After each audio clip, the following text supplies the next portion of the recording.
Esa es nuestra oración, mis amados hermanos. Cantamos la canción que cantamos para recordar de que nada más importa en este momento que podamos escuchar la voz del Señor. Rogamos que el Señor nos dé ojos para ver, oídos para oír. Como siempre pedimos que no permita que mis labios falibles sean impedimento para su palabra infalible. En Cristo Jesús lo rogamos. Amén. Nuevamente, la más cordial de las bienvenidas a todos. El día del Señor, el pueblo del Señor, reunido para su gloria. Como vieron en la lectura, en la mañana de hoy vamos a continuar con nuestra travesía a lo largo del libro de Éxodo. En la serie, que ya deben saber de memoria, el título, Éxodo, un grandioso libertador. Y hemos tenido un largo recorrido. Según mi contador, tenemos 59 semanas en el libro de Éxodo. Y considero, hermano, que ha sido de edificación personalmente para mí. Y ruego que ha sido también de edificación para la iglesia. Sepa, todavía nos falta. ¿Ok? Pero estamos ansiosos por escuchar lo que el Señor nos quiere mostrar. Nos encontramos actualmente en la cima del monte Sinaí. Moisés está recibiendo directamente de Dios las instrucciones para el tabernáculo. Esa es la porción en la que nos encontramos. Más que las instrucciones, pudiéramos inclusive decir que Moisés está recibiendo los planos del tabernáculo. Está recibiendo el diseño directo de la mano de Dios. Y esto es importante, hermanos, para que comprendamos que es fácil leer esta porción, como ya he dicho en varias ocasiones. No hay caballos, no hay jinetes, nadie se está ahogando, nadie está peleando, y por ende puede ser que esto sea aburrido para algunos a primera vista. Vamos a hablar ahora de una mesa, una cuchara, un tenedor, y entonces ¿cuál es el punto con eso? Pero el hecho de que nosotros hemos de comprender que los elementos del tabernáculo revelan realidades espirituales superiores, debe entonces motivarnos a poner atención. El libro de Hebreos nos muestra que pudiéramos ver el tabernáculo como una réplica de lo que es el trono de Dios en el cielo. De modo, hermanos, que no es una simple mesa la que vamos a ver hoy, no es una simple tienda de campaña, sino que su enseñanza es valiosa y superior. Revelan cosas de carácter celestial, como ya he dicho, y principalmente hemos de buscar en el tabernáculo lo que nos dice respecto a nuestra redención en Cristo y lo que nos dice en respecto a nuestra comunión con Dios en unión con Cristo. Mis amados hermanos, el tabernáculo es el cumplimiento de la promesa hecha tanto a Adán como a Abraham y el resto de los patriarcas de comunión con Dios. Comunión que fue rota en el huerto del Edén a causa del pecado y que Dios prometió restaurar a través de la simiente de la mujer. A través de la descendencia de la mujer, Dios levantaría un pueblo para sí. Y la promesa es que Él sería su Dios y ellos serían su pueblo. El tabernáculo es el cumplimiento en primera instancia de esa promesa, y esperamos en gloria la ciudad no hecha de manos, donde tendrá su consumación final, y el trono de Dios será en medio de su pueblo. Él será la luz de su pueblo, pero de eso hablaremos la próxima ocasión que estemos aquí. Noten lo que dice el versículo 8. del capítulo 25, para que podamos observar, hermanos, que el tabernáculo es la morada de Dios con su pueblo. Y harán un santuario para mí y habitaré en medio de ellos. Dios da las instrucciones de cómo sería el santuario para que usted y yo sepamos que a Dios nos acercamos como Él dice que hay que acercarse a Él, no como nosotros queremos. Él no dijo, diseñenme un templo. Él dijo, lo van a hacer como yo digo. ¿Ok? Ahora, como ya mencioné, mis amados hermanos, la razón de tanto detalle, tantas instrucciones, tanta atención a las minucias, es porque se nos está hablando de cosas profundas de índole celestial. Vimos la semana pasada que el Señor comienza con las instrucciones del lugar santísimo. El Señor va de adentro hacia afuera y comenzamos con el lugar santísimo, el cuarto donde estaba el arca del testimonio, el arca del pacto y el propiciatorio que no hundía. Hoy, al seguir la lectura, se habrán dado cuenta que salimos del lugar santísimo y estamos ahora en el lugar santo. Dejamos el lugar santísimo, el arca, el mueble más importante del tabernáculo, el mueble más santo del tabernáculo, y ahora entramos al lugar santo, donde también había muebles y había utensilios.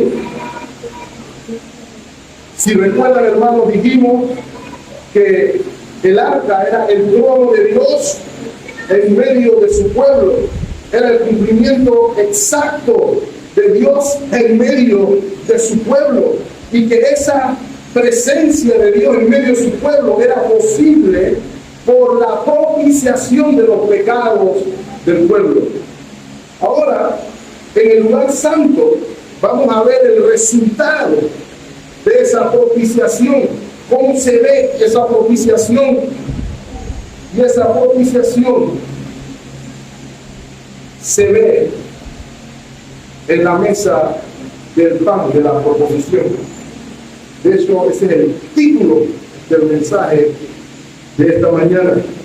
La mesa del pan de la proposición.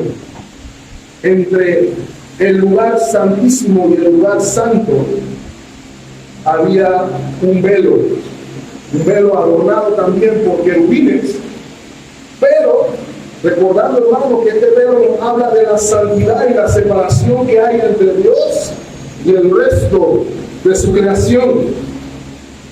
Pero había que utilizar ese cuarto, el lugar santo, y vamos a ver aquí cómo la mesa del pan de la proposición nos revela tanto la provisión como la comunión y también la vocación del pueblo de Dios.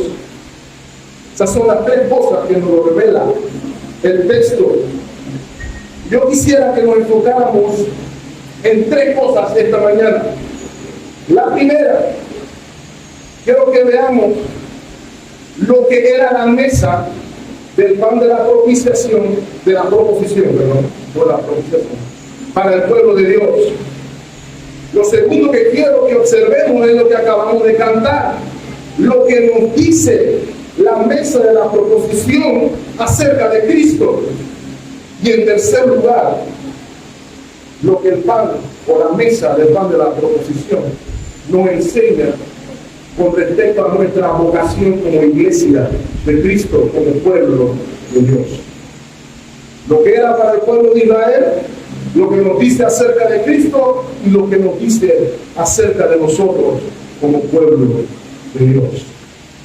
Sin más preámbulo, hermano, quisiera enfocarnos en lo que era la mesa para el pueblo. Y todos podremos estar de acuerdo en que una de las mayores convenciones sociales en la historia de la humanidad completa es la comida. Antes de los teléfonos inteligentes, antes de las televisiones inteligentes también, la gente se tenía que sentar a interactuar.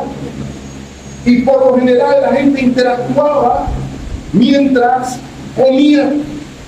Era común que las familias se reunieran a almorzar, a cenar. Todavía espero que haya familias que lo hagan, pero yo me he dado cuenta personalmente, hermano, de que a veces en la mesa del comedor es un adorno.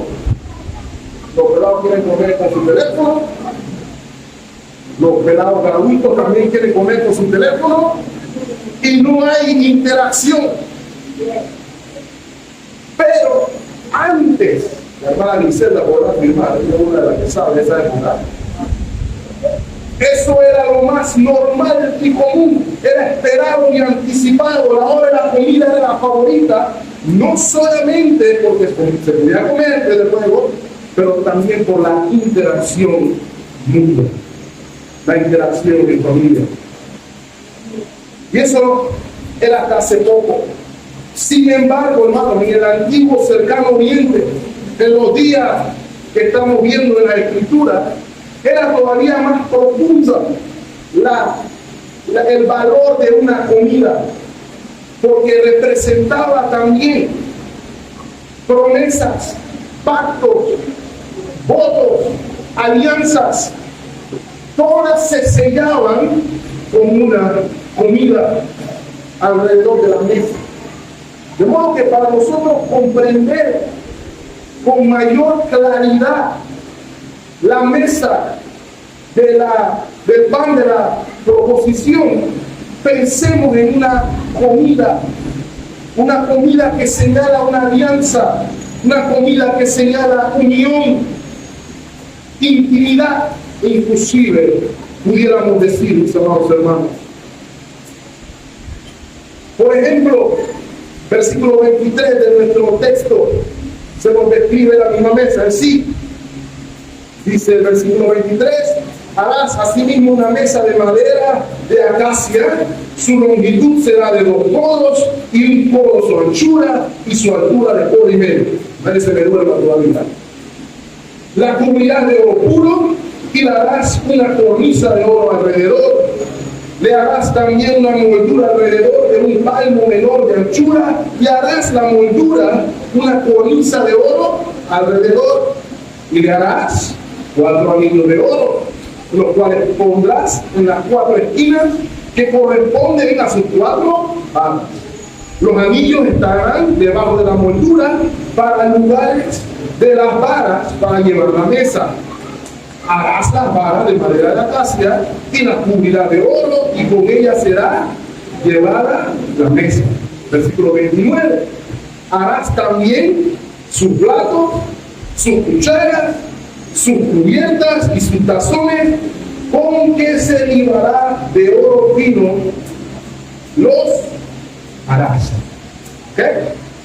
La mesa, hermanos, si se dan cuenta, era relativamente pequeña, probablemente 90 centímetros de largo, probablemente, haciendo la conversión al sistema métrico, 45 centímetros de ancho y probablemente 68 centímetros de alto. La gente en esos días tenía cerca del piso, muy cerca del piso. Vimos también que era hecha del mismo material que el arca del pacto, de madera de acacia, pero recubierta también de oro puro. ¿Ok? Tenía los anillos y las varas para transportar y también tenía los enseres para poner en ofrenda al Señor. ¿Ok? Ahora, mencionamos la semana pasada, aquí le quiero hacer énfasis, mis amados hermanos, que debido a sus propiedades, el oro en las Escrituras es un símbolo de integridad, es un símbolo de valor. Y cuando es pasado por fuego, inclusive es un símbolo de pureza. Y si lo podemos inclusive extrapolar al Señor, habla de su majestad, habla de su santidad. Eso lo vemos también en el lugar santo. Todo es de oro en el lugar santo. ¿Ok? El lugar santo es menos santo que el lugar santísimo, pero no deja de ser santo. ¿Ok? Nunca se le olvide, hermano, la adoración al Señor, la comunión con Dios es en santidad. Dios nunca deja de ser santo para acomodarnos a usted y a mí en nuestra agenda de no santidad. Él dice, sed santos como yo soy santo. ¿Ok? Ahora, la mesa no era lo más importante aquí. Tengo que reconocer que hay hermanos, hay eruditos que tienden a tratar de sacar significado de todos los elementos, la madera, que si el oro, que si la taza. Hermanos, me parece, por lo que vemos en el texto bíblico, que el énfasis no está en los elementos o utensilios, ni siquiera en la misma mesa, sino lo que está sobre la mesa. Miren lo que dice el versículo 30. Y pondrás sobre la mesa el pan de la proposición delante de mí continuamente. Aquí donde consideramos, hermanos, que está el tema medular de este utensilio. La mesa era para comer un pan que estaba delante de la presencia del Señor. Y noten, hermanos, ustedes lo que marca, continuamente, permanentemente delante de Dios. De hecho, esa palabra pan de la proposición literalmente significa o literalmente dice pan del rostro, pan de la presencia, dicen algunas versiones de la Escritura. Es el pan que está delante de Dios continuamente. Ya vimos, hermano, la semana pasada que no todo el mundo podía tocar los utensilios que estaban allí. Había unas personas dedicadas, consagradas a tocar lo que sea que hubiera adentro del lugar santo, inclusive lo que estaba en el lugar santísimo.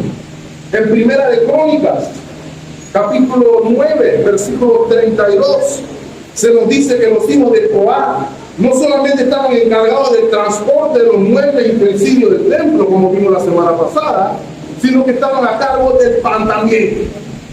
Versículo 32, Primera de Crónicas, capítulo 9. Y algunos de los hijos de Coat y de sus hermanos tenían a su cargo, ¿qué cosa? Los panes de la proposición, los cuales ponían por orden cada día de reposo. El pan del rostro debía estar puesto allí sobre la mesa delante del Señor. Pero hasta ahí no se nos dice mucho más. Así que quedamos con una pregunta. Y entonces, ¿cómo es el asunto con ese pan? ¿Qué se hace con ese pan? ¿Qué simboliza ese pan? Y el Señor nos lo revela más adelante. Por eso leímos Levítico capítulo 24. Y voy a pedirle que vayan al versículo 5 de Levítico 24. Y tomarás flor de harina, tiene que ser harina fina, hermano, y cocerás de ellas 12 tortas. Cada torta será de 2 décimas de efa. Ahora, hermano, nosotros no manejamos muy bien estos conceptos de efa, 2 décimas, pero para que tengan una idea, olvídese del molde de pan vivo. No es un molde de pan, ¿ok? Más bien parece una pizza. Y digo pizza porque era probablemente de 12 pulgadas la porción. ¿Ok? Pan pita puede ser también.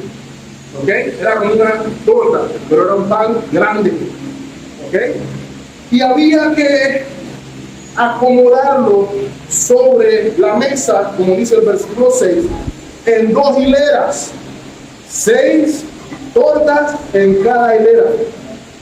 Sobre la mesa limpia, sobre la mesa pura, de oro puro. ¿Dónde? O delante de Jehová. ¿Ok? Entonces, como mencioné hace un momento, hermano, lo relevante aquí es el pan. ¿Por qué? El versículo 7 nos lo dice. Pondrás también sobre cada hilera incienso puro y será para el pan como perfume, ofrenda encendida a Jehová. Y esa es la parte que es clave. El pan de la proposición era una ofrenda encendida para Jehová. ¿Ok? Ahora, tenemos que entender, hermanos, Dios no iba a comer el pan. ¿Ok? Dios es espíritu. Hay religiones o grupos paganos que le ofrecen comida a sus deidades. Mi abuela, antes de que el Señor la liberara, ella practicaba dejarle agua y pan a ciertas personas y nosotros teníamos prohibido tocar el pan. Yo recuerdo preguntarle a mi mamá varias veces: ¿van a hacer pan para quién es? Ella quedaba callado, pero ella tenía sus prácticas que ofrecía a ciertos, digamos, a sus entes. Ella le ofrecía comida. ¿Ok? Pues gracias a Dios por Cristo, ella fue libre de eso. Y así hay algunos.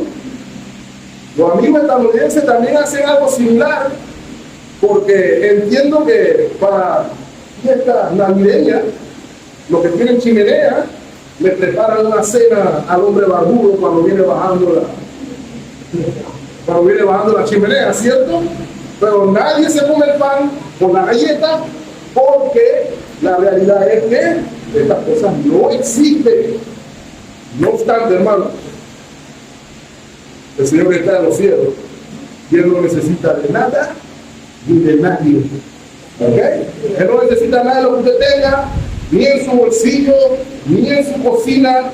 Él no necesita de nada. Pablo se lo dijo a los griegos: el Señor no mora en templo como que si necesitara algo de manos humanas.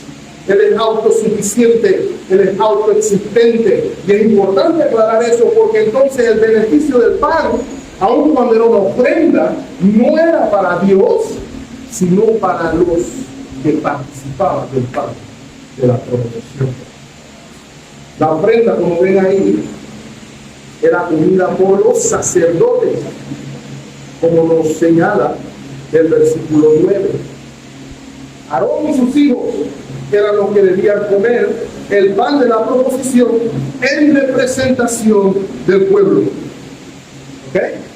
Entonces, esta ofrenda o este pan cumpliría un propósito como memorial. Tenía el propósito de recordar cosas. Y lo primero, hermano, mientras avanzo, el pan de la proposición era un memorial de la comunión del pueblo con Dios. Era un memorial del pacto del pueblo con Dios.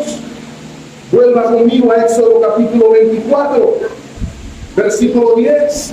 Recuerdan, hermanos, que cuando se ratificó el pacto, subieron al monte los ancianos, Aarón, Moisés. Versículo 10, Éxodo 24, 10, y vieron al Dios de Israel, y había debajo de sus pies como un embaldosado de zafiro, semejante al cielo cuando está sereno. Lo importante aquí el versículo 11, hermanos: mas no extendió su mano sobre los príncipes de los hijos de Israel, y vieron a Dios, y comieron y murieron. La mano que estaba en contra de ellos por su pecado, ahora estaba a favor de ellos. Y ahora el Señor estaba teniendo, en virtud de su pacto, comunión con su pueblo Israel. Mis amados hermanos, las 12 tortas son representativas de las 12 tribus de Israel. No hay que ser profeta ni numerólogo para saber eso. Representan a las 12 tribus de Israel, lo que representaba al pueblo delante de Dios. Cada vez que los sacerdotes entraban al lugar santo en representación del pueblo, era un recordatorio del pacto, era un recordatorio de que en virtud de la propiciación que se daba después del velo, ellos eran aceptados delante de Dios, eran aceptados por Dios. Era lo que Él había dicho, su especial tesoro. Ahora, porque hermano, como a veces nosotros hacemos el énfasis al revés, y es curioso porque podemos caer en esto. Acepta a Cristo, tienes que aceptar a Cristo. La realidad es que nosotros somos aceptados por Dios. Esa es la realidad evidente. Él nos ha acercado a Él. Él es el que ha decidido abrazarlo y hacerlo a usted su especial tesoro. eran amados y valiosos para él.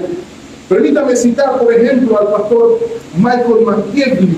Disculpen mi inglés. Comer en la presencia de Dios revelaba que Israel estaba íntimamente conocido y amado por Dios. Y estoy de acuerdo con él.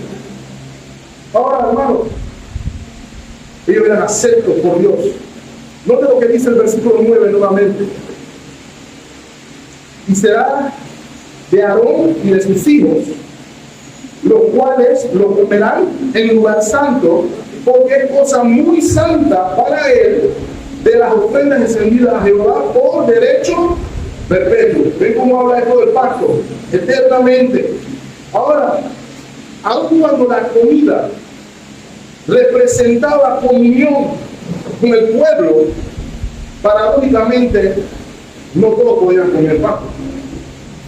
Solamente los sacerdotes podían comer el pan. ¿Y por qué solamente los sacerdotes podían comer el pan? Porque solamente los sacerdotes habían sido consagrados, separados para comer el pan. Lo que también nos da una lección a nosotros, hermanos, ¿cierto? Solamente aquellos que han sido santificados por Dios pueden tener comunión con Él. Significa lo mismo para usted y para mí, hermano, hermana que me escucha. Nosotros somos aceptados por Dios en virtud del sacrificio propiciatorio de nuestro Señor Jesucristo. Y nosotros también tenemos comunión con Él porque somos conocidos y amados en virtud de la obra que hizo Cristo por usted y por mí en el mundo de la paz. ¿Y qué hizo la obra de Jesucristo? Vayamos al Nuevo Testamento. Primera de Pedro, capítulo 2, si me sigue siguiendo. Primera de Pedro, capítulo 2, versículo 5. Y vosotros también, como piedras muertas, dice ahí, como piedras vivas, sed edificados como casa espiritual y, esta es la palabra clave aquí, sacerdocio santo, para ofrecer sacrificios espirituales aceptables a Dios por medio de Jesucristo. Él ha hecho de usted reino de reyes y sacerdotes.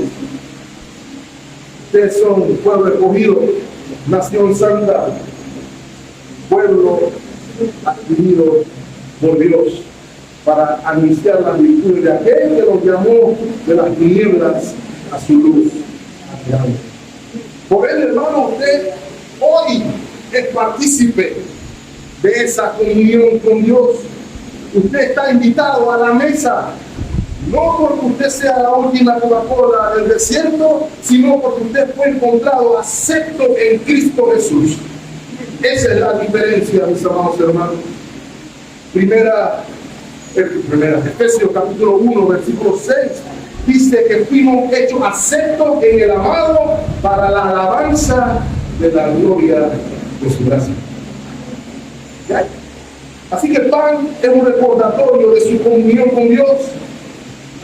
Lo segundo es que el pan de la proposición es recordatorio también del constante sustento y provisión de Dios.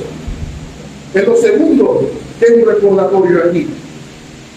El pan como alimento mismo en las Escrituras es símbolo del sustento de la vida humana. Por ejemplo, acompáñenme al Salmo 104, versículo 15. Salmo 104, versículo 15 dice de la siguiente manera: Él y el vino que alegra el corazón del hombre. Hoy no vamos a hablar del vino. El aceite que hace brillar el rostro, no te lo quiero decir ahora, y el pan que hace de cosa, sustenta la vida del hombre. El pan es símbolo de la vida, porque hay que comer para vivir. Salmo 111, versículo 5, dice la Escritura: ha dado alimento a los que le temen, para siempre se acordará de su pacto. ¿Okay? Cada vez que los sacerdotes entraban al lugar santo y veían la mesa con pan, debían recordar cómo sus vidas dependían del sustento y la provisión divina. Todas sus necesidades fueron cubiertas, todas sus necesidades fueron satisfechas por Dios. Acompáñenme, por ejemplo, a Deuteronomio capítulo 8,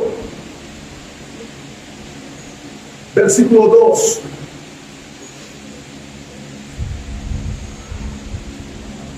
Ya habíamos visto esto cuando iniciamos el peregrinaje en el desierto, y le recordé a la iglesia que Dios escogió el camino más largo hacia la tierra prometida porque lo tenía fríamente calculado. Él tenía un propósito y se lo revela aquí, versículo 2. Y te acordarás de todo el camino por donde te ha traído ¿quién? Jehová tu Dios estos 40 años en el desierto. ¿Con qué propósito? Para afligirte, para probarte. Espérate, hermano, usted me está diciendo que el Señor nos pone en aflicción y en prueba. Sí, precisamente es lo que está diciendo el texto, para saber lo que había en tu corazón, si habías de guardar o no sus mandamientos. No se queda ahí, versículo 3. Y te afligió y te hizo tener hambre y te sustentó con maná, pan del cielo, comida que no conocías tú, ni tus padres la habían conocido. ¿Con qué propósito, hermano? Para hacerte saber que no solo de pan vivirá el hombre, mas de todo lo que sale de la boca de Jehová vivirá el hombre. Dios es nuestro sustento, Dios es nuestra fuente de vida, Dios es la fuente de su... Voy a usar la misma palabra. Él es el que suple todas las necesidades de su pueblo. Miren lo que dice el versículo 4. Tu vestido nunca se envejeció sobre ti, ni el pie se te ha hinchado en estos 40 años. Dios fue su provisión, hermano. No faltaron descalzo y no le faltó ropa. Pero saben, hermano, aún con todo eso había quejas, recuerden. Con todo eso había murmuración. Y a veces nos pasa a nosotros así hoy. Porque pensamos que el Señor sea nuestro sustento, implica que Él nos tiene que dar todo lo que queremos que nos dé, como nosotros queremos tenerlo. ¿Ok? Algunos nosotros hubiéramos estado bravos allá en el desierto porque no íbamos a poder cambiar de ropa. Señor, otra vez tengo que ponerme la misma camisa amarilla. Señor, este pantalón me va a hablar. Parece una foto, Señor. En vez de enfocarnos que ese pantalón y esa camisa duraron 40 años, porque Dios quiso que fuera así. Y a veces así nos quejamos, hermano. Tenemos lo que el Señor considera necesario y nosotros decimos que Él tenía que darme más. Necesitaba más. Y dejamos pasar por alto el hecho de que el Señor ha sido tu provisión y tu sustento. El Señor nos llama a reconocer quién es nuestra provisión y nuestro sustento, hermano. Mateo 6, capítulo 11, en la oración modelo, se nos enseñó: el pan nuestro de cada día, dánoslo hoy. Y es un recordatorio, hermano, de que debemos recordar de quién dependemos. Dependemos de Dios para todas nuestras necesidades. No me interesa cuánto usted tenga en el banco, no tiene nada que ver. No me interesa de qué tamaño sea su casa y qué tan bonito sea su carro. Usted depende, no usted, sino de Dios. Escuchaba en las noticias que todos los expertos comienzan a decir ahora que se formó la cosa con Israel y Irán. Lo primero que viene es el aumento de la gasolina, no sabemos qué va a aumentar por aquí, qué va a aumentar por allá, y la gente ya se está preocupando, la gente quería tanquear desde ya. Pero hermanos, todas las cosas que suceden, precisamente que están fuera de nuestro control, nos recuerda quién está en control y de quién dependemos de Dios. La gasolina puede subir a $10 el galón, no sé cómo lo voy a echar, Señor sabrá. Ese es el punto. Yo dependo de Él. Es lo que debemos recordar. Porque Él sustenta el universo con su palabra. Lo sustenta a nosotros. ¿Saben qué más vemos ahí, hermano? Discúlpenme, pero este tema me parece profundo para los tiempos en los que estamos. Levítico 24:8 dice algo interesante. El pan de la proposición tenía que ser cambiado cada día de reposo. Uno de cada 7 días, el pan de la proposición debía ser cambiado. Y aquí creo, hermanos, que hay una lección para nosotros, porque el pan que se sacaba era lo que tenían que consumir los sacerdotes, y se ponía entonces el pan nuevo, continuamente en la presencia del Señor. Pero yo veo allí, hermanos, en ese ciclo, la necesidad de nutrirnos del Señor de manera especial, un día de cada 7. Un día de cada 7 se participaba de la comunión especial con Dios. Y esto lo digo, hermano, porque vivimos ahora en una época en la que decimos que, bueno, el Señor no lleva cuenta de la asistencia. Yo de repente voy a la playa hoy, yo mañana puedo ir a hacer lo que yo quiera. Pero hemos de considerar, hermanos, si nosotros entendemos que Dios sustenta a su pueblo de manera especial, un día de cada 7, usted no va a tomar el día del Señor a la ligera. Usted va a querer estar aquí. Porque usted quiere encontrarse con Dios. Usted viene a tener comunión con Dios. Usted viene a ser nutrido, no por el pastor, no por el diácono, no por las hermanas que cantan. Usted viene a ser nutrido por Dios. Es un momento de recordar quién es nuestro sustento. No que nos gusta cantar cansado del camino, nos ponemos en toda la tanda de los 90, pero entonces no queremos venir a congregarnos. ¿Cómo funciona eso? Decimos una cosa de la boca, pero nuestras acciones enseñan otras. Y probablemente prueban por qué habemos tantos cristianos desnutridos. El que tiene oído para oír. La mesa nos recuerda también a Cristo. Ya les dije, hermanos, que el tabernáculo y sus utensilios nos apuntan a nuestra redención en Cristo Jesús. Y el pan de la proposición no es la excepción, porque el pan de la proposición nos muestra a Cristo como el creador de todo y el sustentador de la vida, el dador de la vida. Juan capítulo 1 nos dice: en él estaba la vida. Él es la fuente de vida y el sustentador de la misma.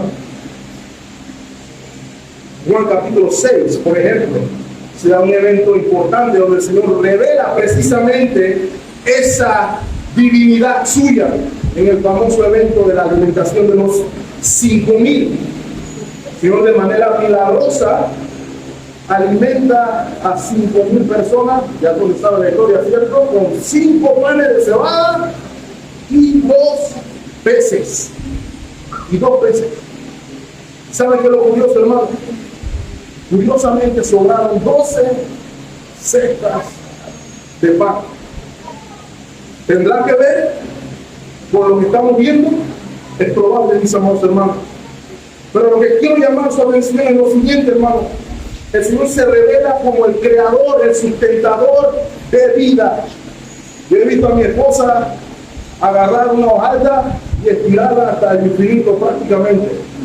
Pero aún con eso, ella no puede alimentar a 5,000 personas con 5 libras de harina. Vamos a comer bastante, pero 5,000 no. Porque eso solamente está dado para la divinidad. Ahora, hermanos, versículo 14 de Juan capítulo 6, quiero que me siga ahí. Las personas que estaban allí y vieron y comieron hasta que quedaron llenos, dijeron: este verdaderamente es el profeta que había de venir al mundo. ¿Ok? Ahí usted pensaría que se dio un enorme acto de conversión, pero la realidad es que no, y aquí es donde quiero llegar. Pero estas personas pudieron reconocer que en ese momento no se dio algo normal. Colosenses capítulo 1, versículo 15, por ejemplo, nos dice, hablando de Jesús, el Hijo, Él es la imagen del Dios invisible, el primogénito de toda creación. Versículo 16, porque en Él fueron creadas algunas cosas. Todas las cosas, las que hay en los cielos, las que hay en la tierra, visibles e invisibles, sean tronos, sean dominios, sean principados, sean potestades, todo fue creado por medio de Él y para Él. Y Él es antes de todas las cosas, y todas las cosas en Él. Hermano, eso lo incluye usted. ¿Ok?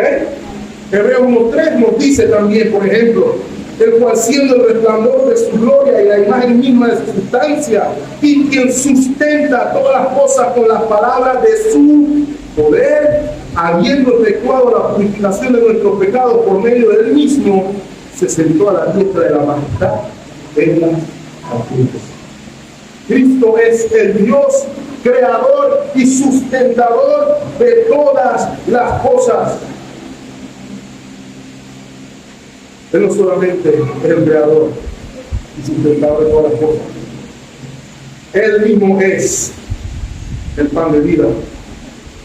Allí mismo en Juan 6 se nos dice que luego de la alimentación de los 5,000, Jesús se siguió revelando. Después de eso caminó sobre el mar, hizo un par de milagros más aquí por allá. Y en el versículo 22 se nos dice que las personas lo estaban persiguiendo, las personas lo estaban buscando, probablemente para escuchar más de la palabra del Señor. No, ese es el punto al que quiero llegar, mis amados hermanos. Porque cuando lo alcanzan al otro lado del mar, vemos una declaración interesante del Señor. Las personas cuando le encontraron le dicen: Señor, ¿hace cuándo llegaste acá? Como diciendo, le estábamos buscando por todos lados. Y el Señor no respondió: amén, gloria a Dios, vengan a recibir palabras. Esa es la respuesta. Versículo 25, 26, mejor dicho. Juan 6, 26. Respondió Jesús y les dijo: de cierto les digo que me buscáis no porque habéis visto las señales, sino porque comisteis el pan y os saciasteis.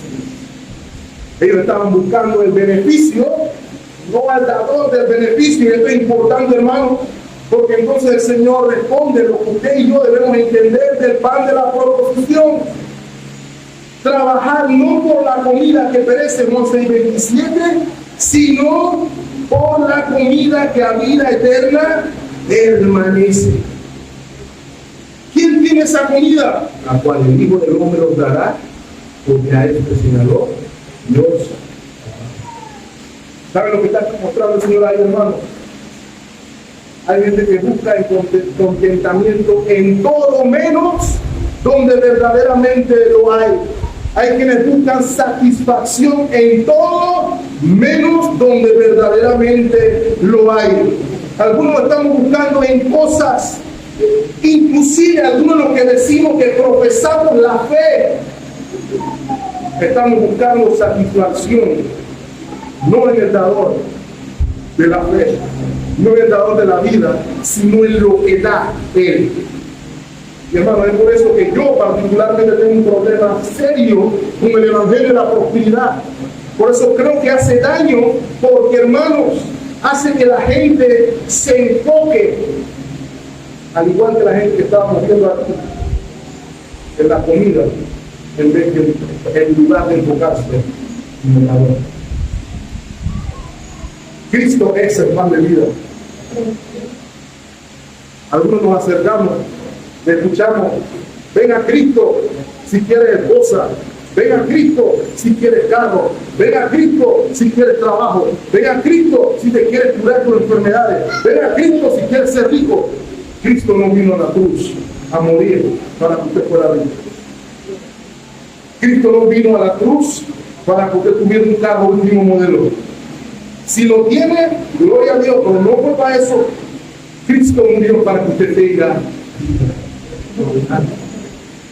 El Señor mismo dijo que el valor de los hombres no se mide en los bienes que poseen. Nosotros estamos viendo en virtud de bienes, es a quien tienes lo que hace la diferencia.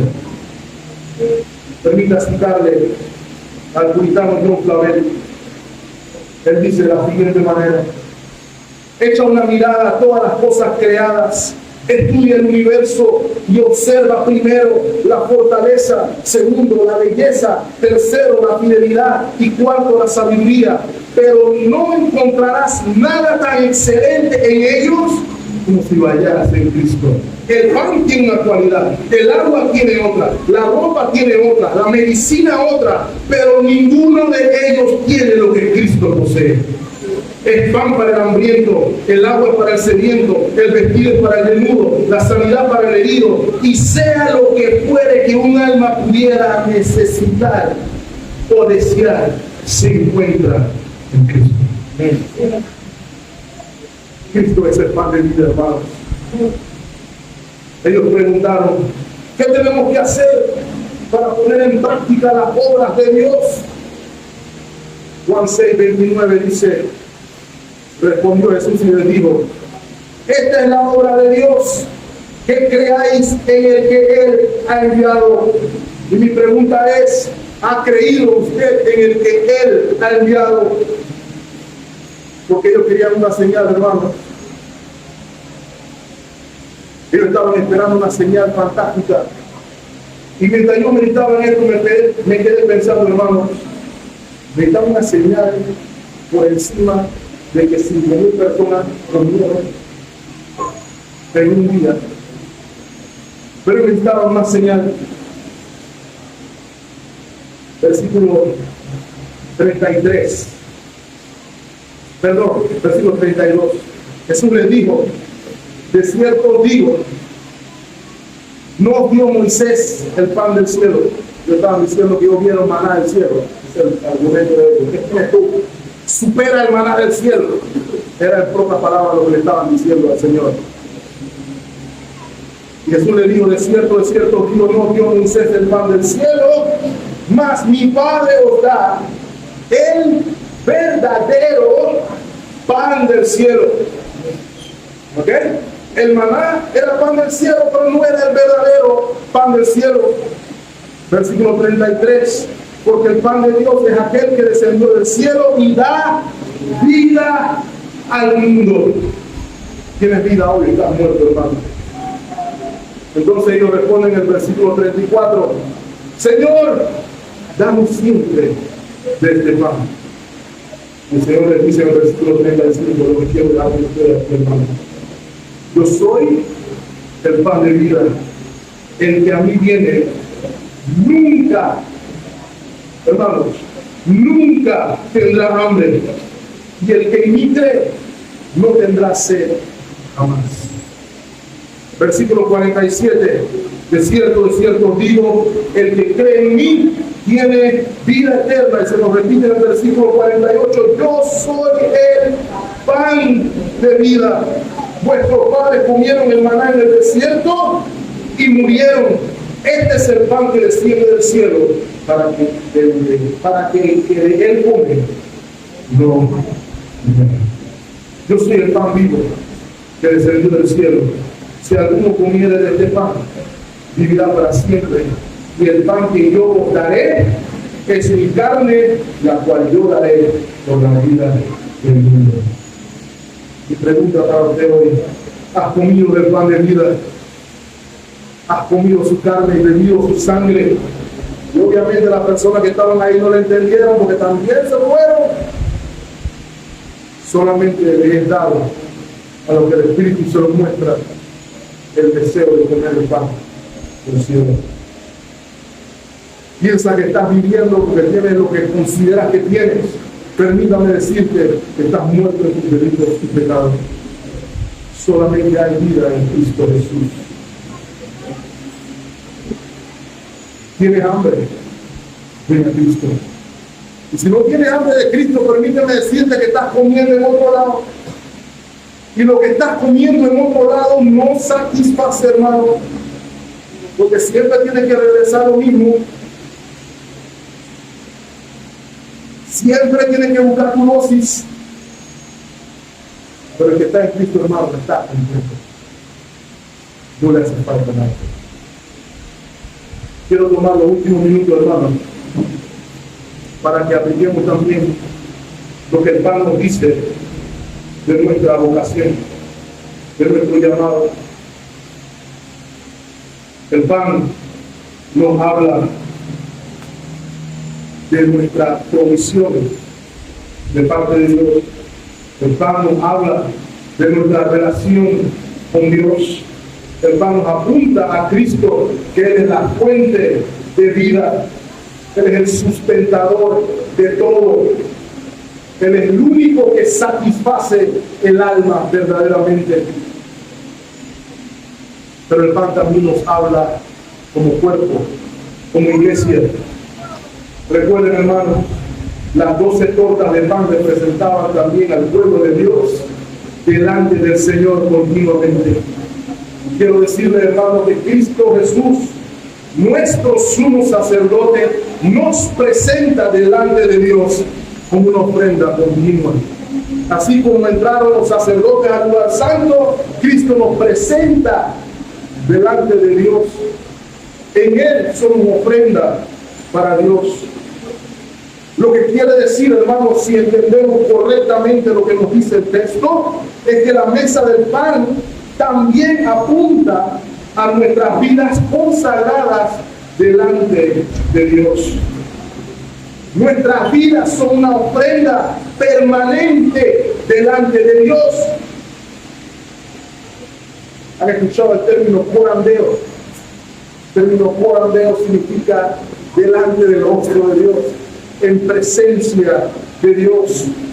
Y nuestras vidas completas, hermanos, no solamente los domingos en la mañana, sino los domingos al mediodía, también los domingos en la tarde, lunes, martes, miércoles, jueves, viernes y sábado. Toda nuestra vida está delante de Dios, en presencia de Dios. Por ende es un llamado, hermano, a vivir entonces como ofrendas agradables delante del Señor. Cuando el Señor huele el incienso de nuestra ofrenda, debe ser una ofrenda agradable en presencia del Señor. Por eso servimos a Dios con nuestras vidas, en virtud de nuestro amor, nuestra obediencia. Todas estas cosas revelan que tenemos comunión con Él. Por ejemplo, acompáñenme a primera de Juan, capítulo 2.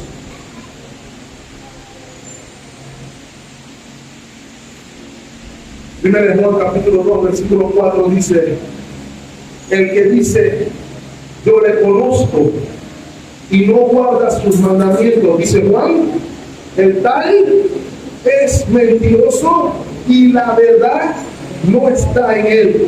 Pero noten lo que dice el versículo 5: pero el que guarda su palabra, en este verdaderamente el amor de Dios se ha perfeccionado, y por esto sabemos que estamos en él. Versículo 6: el que dice que permanece en él debe usar corbata todos los domingos. ¿Eso es lo que dice su versión? El que dice que permanece en él tiene que venir con la Biblia más grande posible debajo del brazo. ¿Eso es lo que dice su versión? El que dice que permanece en él debe andar en buena luz. Nuestras vidas son una ofrenda a Dios. Recuerden lo que hemos visto, hermanos. La redención significa que fuimos comprados por precio. Ya yo no me pertenezco a mí, sino que pertenezco a Cristo. Mi vida no es mía, le pertenece al Señor. Dice el apóstol Pablo, para mí el vivir es Cristo y el morir es ganancia. Lo que vive en la carne lo vive para la gloria del Hijo de Dios. Así que estamos llamados, hermanos, a vivir por andeo. Eso es lo que nos apunta el pan. Como iglesia, hermanos, ¿saben qué más? Somos llamados a vivir conforme a su voluntad. Y el Señor Jesucristo nos dio un ejemplo de eso. Juan capítulo 4, versículo 32. Él les dijo, yo tengo una comida que comer que ustedes no saben. Y en el versículo 34 se nos dice cuál era la comida que el Señor tenía para comer. Comida que usted y yo también tenemos para comer. Jesús les dijo, mi comida es que haga la voluntad del que me envió y que acabe su obra. Entonces nosotros también comemos la voluntad del Señor, hermano. Nos alimentamos de la voluntad del Señor. Tercero y último, llamado para la iglesia. Nosotros no somos el pan del mundo. No somos el pan del mundo. Cristo es el pan del mundo. Cristo es el pan que descendió del cielo. Pero ¿sabe cuál es nuestra vocación como iglesia, mi amado hermano, mi amado hermano? Es señalar al mundo donde hay pan. Es mostrar al mundo que coman del pan y vivan. Preguntarle a mi vecino, preguntarle a mi vecina, a mi amigo de la escuela, a mi amigo del trabajo, ¿tienes hambre? Yo sé dónde hay pan.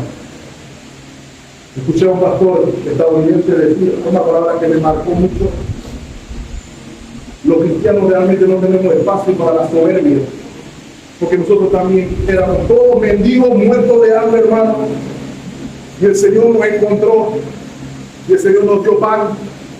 Y nosotros lo único que nos compete hacer es buscar otro mendigo y decirle, hey, yo encontré pan, vengo a decirte dónde puedes comer pan.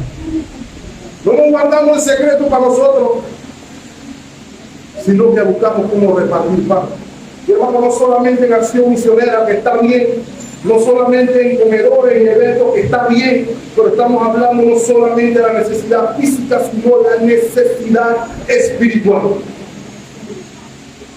El mundo se muere de hambre y de sed, y usted sabe que hay comida. Es nuestro deber compartirla. Somos mendigos que señalan al mundo donde hay pan. Os quiero la pregunta con esto. Quiero con tres preguntas, mejor dicho. ¿Vivimos en contentamiento, satisfechos porque lo tenemos todo en Cristo? ¿O vivimos quejándonos, aun cuando lo tenemos todo? Hermano, lo he dicho mil veces, no es un cliché. El que tiene a Cristo, lo tiene todo. No le falta absolutamente nada. Escucha lo que estoy diciendo, hermano. Absolutamente nada. Porque es la fuente de vida. Dos, ¿vivimos en consagración delante de Dios de manera continua o solamente un día de 7? Nuestra vida está delante de Dios. Y tercera pregunta, y con esto me callo. Proclamamos al mundo la esperanza de vida al comer al pan que descendió del cielo. Si no lo está haciendo, hermano, no espere el taller, no espere el taller de evangelismo. Comience a decirle al mundo, si tiene hambre, yo sé dónde hay comida, venga a comer. Y háblele del pan que lo sacrificio a usted. Usted puede hacer eso. Cristo aún llama hoy. Él hace la invitación. Si tienen hambre, vengan a mi Señor. ¿Por qué gastan en lo que no satisface? Vengan a mí y vivan, dice el Señor. Se lo dejo realmente, hermano. Gracias, Señor, por mostrarnos la importancia del pan. Gracias, Señor, por mostrarnos la importancia de la mesa y su profundo significado, Señor. Te pedimos, nos ayudes, Padre, a vivir conforme a nuestra vocación, a poner nuestra mirada en aquel que es el pan de vida y a buscar sustento en dependencia solamente de ti. Ayúdanos a reconocer que todo lo que necesitamos proviene de ti. Que el mundo no tiene nada que ofrecer, no tiene nada valioso. Lo verdaderamente valioso de la Cristo. Ayúdanos, Señor, a vivir por ti y para ti, para gloria tuya. En Cristo Jesús lo pedimos. Que todo el mundo dice amén.